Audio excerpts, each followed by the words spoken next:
Bonjour à tous, bon dimanche.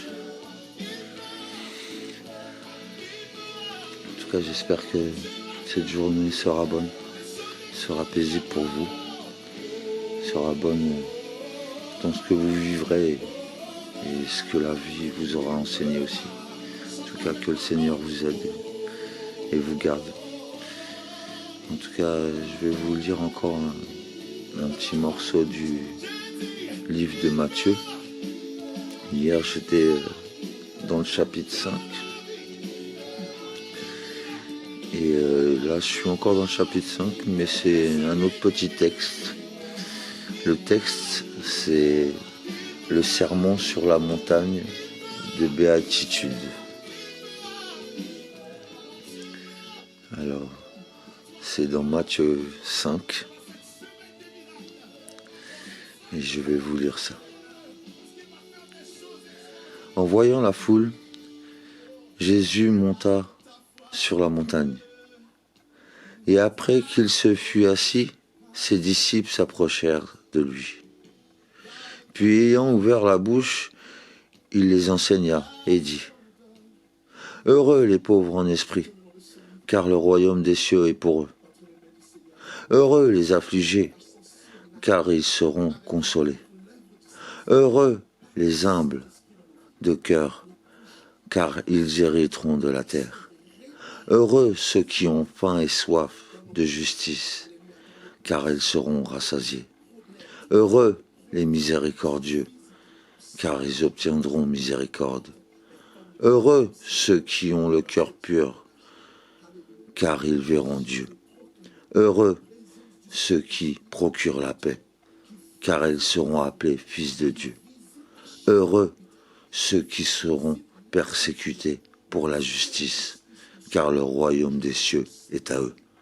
Heureux serez-vous lorsqu'on vous outragera, qu'on vous persécutera, et qu'on dira faussement de vous toutes sortes de mal à cause de moi. Réjouissez-vous, soyez dans l'allégresse, parce que votre récompense sera grande dans les cieux. Car c'est ainsi qu'on a persécuté les prophètes qui ont été avant vous. Ainsi soit-il. Merci Seigneur. Sa parole nous dit bien, encore une fois,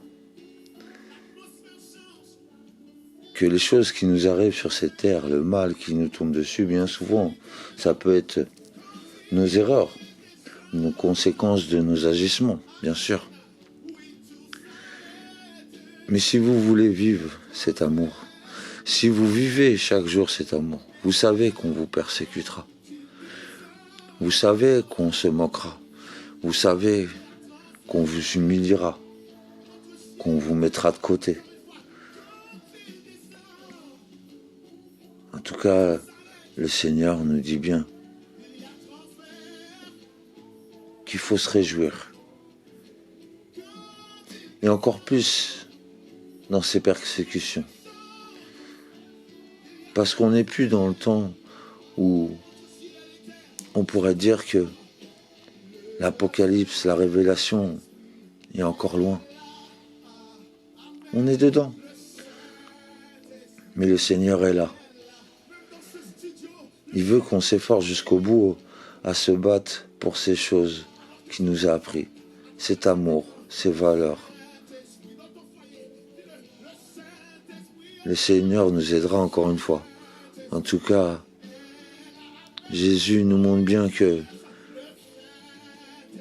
tout ce qu'on subit, ce n'est pas pour rien. Ça va bien plus loin que la conscience humaine. Ça va bien plus loin que la science humaine.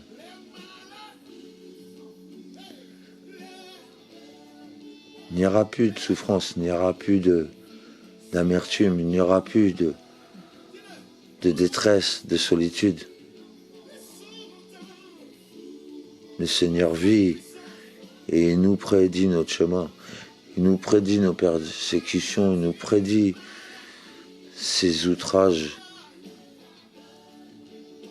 mais il veut absolument qu'on reste ferme, ferme dans notre position, ferme dans notre choix d'avoir choisi de suivre Jésus, ferme dans notre choix d'avoir choisi de choisir ces valeurs qu'il nous a appris et de les appliquer et de les vivre, malgré que ce monde se retourne chaque jour contre nous. En tout cas, je vous souhaite force et courage encore une fois. Une très belle journée à vous et que chacun de vous vous rappelez pourquoi vous êtes engagé. Que chacun de vous vous rappelez pourquoi vous avez donné votre vie. Que le Saint-Esprit conduise chacune de vos pensées. Que le Saint-Esprit vienne briser tous les maux de vos vies aujourd'hui même. Que vos yeux s'écartent de vos souffrances et regardent seule la gloire de Dieu et seule la gloire de Jésus qui arrive à grands pas. Accrochons-nous, fortifions-nous, aidons-nous, prenons soin de notre corps. Car c'est pas en vain. Le Seigneur va nous aider.